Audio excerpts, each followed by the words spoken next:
జనవరి 21, 2024 Telangana Pradesh Congress committee SC department state కన్వీనర్గా HR Mohan గారిని ప్రకటించింది.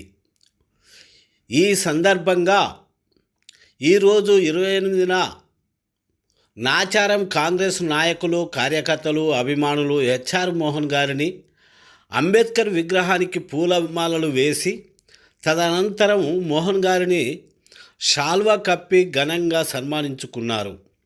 ఈ సందర్భంగా హెచ్ఆర్ మోహన్ గారు మాట్లాడుతూ ఏఐసిసి చీఫ్ రాష్ట్ర ముఖ్యమంత్రి రేవంత్ రెడ్డి గారికి, కాంగ్రెస్ పార్టీ సీనియర్ నాయకులకు, నాచారం స్థానిక కాంగ్రెస్ నాయకులకు తను కృతజ్ఞతలు తెలిపారు.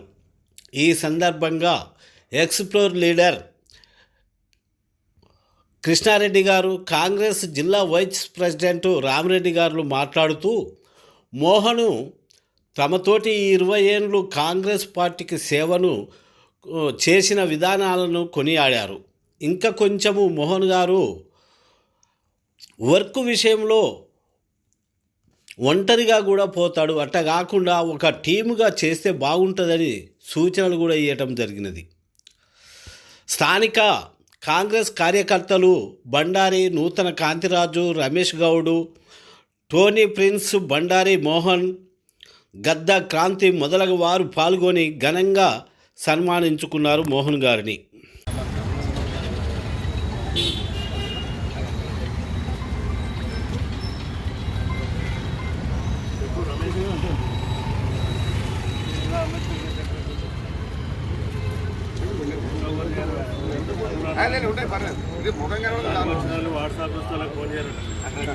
ఇక్కడ దొబ్బుతున్నారు అడిగితే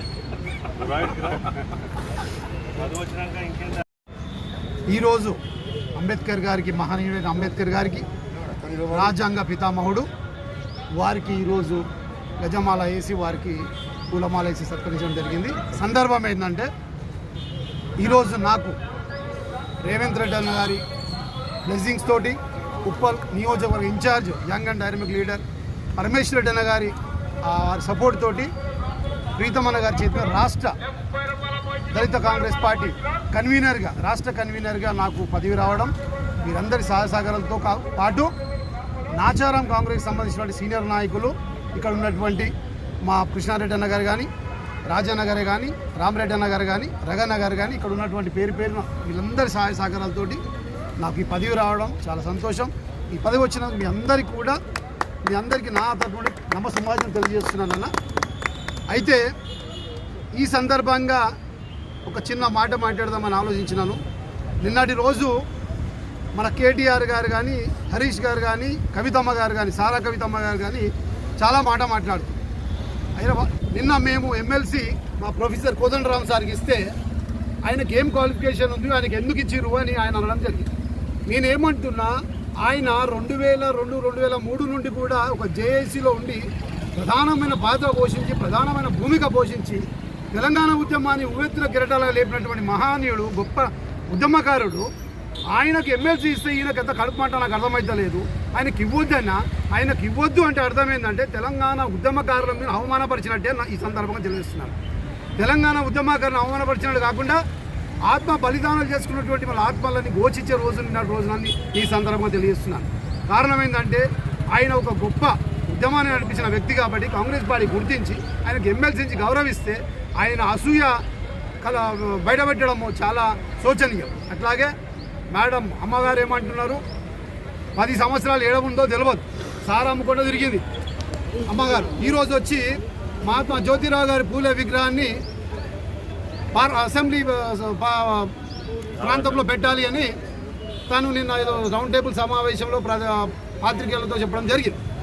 నేనంటున్నా, అమ్మ నువ్వు 10 ఏళ్ళు ఏడవండి, నువ్వు ఇప్పుడు మీకు మహాత్మా జ్యోతిరావు పూలే గారు కానీ, ఇది లేదు ఉద్యమకారులే కానీ, లేకపోతే మన తెలంగాణ గురించి పాటుపడ్డ మా ప్రజా సంఘాలే కానీ ఇవన్నీ మీ ఈరోజు గుర్తుకొస్తున్నాయి. అంటే నిజంగా ఇంకొక 20-30 ఏళ్ళు మీకు ప్రజలు ఇట్లా దూరం పెడితే ప్రతి ఒక్కరు గుర్తుకొస్తారు. 10 ఏళ్ళేమో ఒక్కరిని పట్టించుకోలే, ఈరోజు పక్క పెట్టంగానే అందరూ గుర్తుకొస్తున్నారు. నిజంగా మీరు చెప్తే మేము వినే పరిస్థితుల్లో లేము.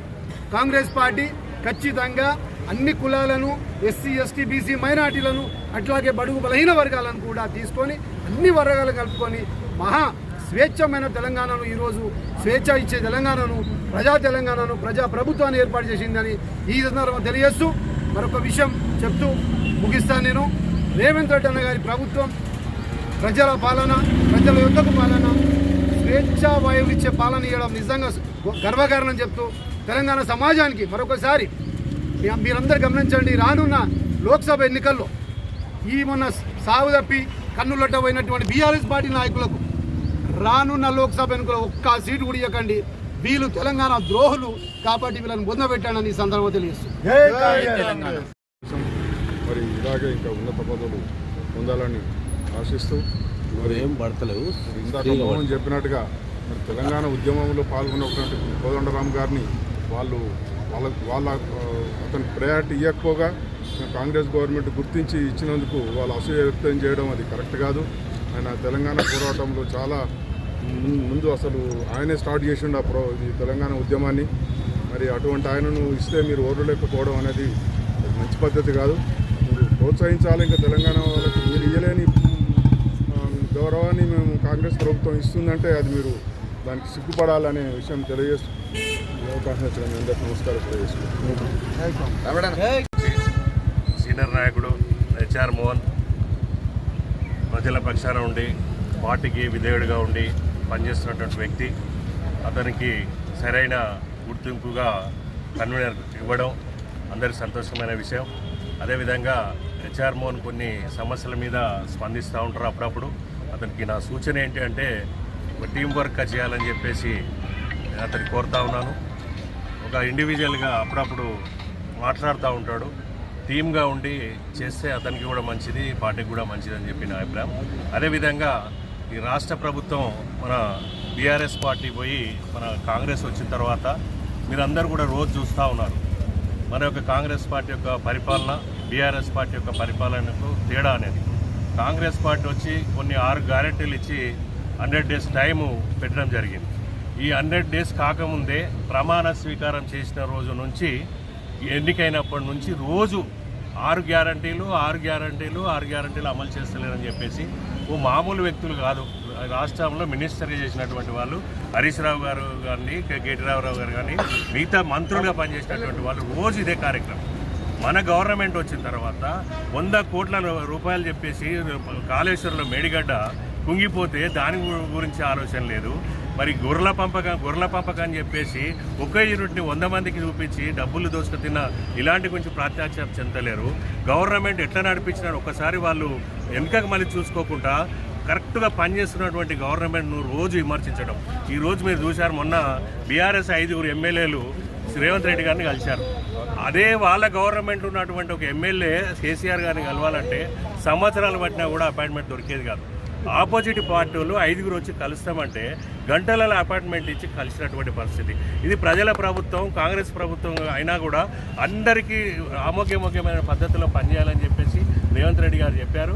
అదేవిధంగా ప్రగతి భవన్ ఏదైతే ఉందో కంచె తొలగించడం కానీ, ప్రజల యొక్క సమస్యలు వినడానికి కానీ, వాళ్ళ అప్లికేషన్ తీసుకోవడం కానీ అందరికీ న్యాయంగా ఉండాలని చెప్పేసి, అదేవిధంగా వీళ్ళ ఒక 6 గ్యారెంటీలకు సంబంధించినటువంటి అప్లికేషన్స్ కూడా తీసుకోవడం జరిగింది. నిరంతరం పనిచేస్తున్నప్పుడు క్రమంలో అదేమా ఇదేమా అని చెప్పి రైతు బంధు కూడా ఆల్రెడీ 2 ఎకరాలు అలాంటి వాళ్ళకి వచ్చినాయి. అదేవిధంగా ఉచిత బస్సు ప్రయాణం ఉంది. అదేవిధంగా ఇన్సూరెన్స్ అనేది ఒకటి ఇంప్లిమెంట్ చేశారు. డే బై డే చేయడానికి ప్రయత్నం చేస్తున్నారు. ఇక్కడ నిధులు లేవు, టైంకు జీతాలు వేయడానికి ఖజానాలో పైసలు లేవు. ఆ పైసలు సమకూర్చుకుంటూ ఉన్నటువంటి పింఛన్లు ఇచ్చుకుంటూ, అదేవిధంగా రైతు బంధు కూడా ఇచ్చుకుంటూ పోతున్న క్రమంలో ఒకవేళ 100 డేస్ అయిపోయిన తర్వాత చేయలేదంటే ఒక అర్థం ఉంటుంది. రోజు చేస్తూనే ఉన్నారు. ఆ నెల దాటకముందు, 2 నెలలు కాకముందు రోజు కార్యక్రమం అది. నేను ఆటో ఎక్కి ఆయన ఆటోలో కూడా ఆర్టీసీ బస్ లాగా ఫ్రీ సర్వీస్ ఇవ్వాలంటాడు. అక్కడ ఖజానా ఉంటే ఇవ్వడం తప్పలేదు, అందరికీ ఇవ్వాలి. కానీ ఆడ ఖజానా లేదు, ఖజానా కాల్ చేసి పెట్టారు, అప్పుల రాష్ట్రంగా చేశారు, ధనిక రాష్ట్రం అని చెప్పి అప్పుల రాష్ట్రం తయారు చేశారు.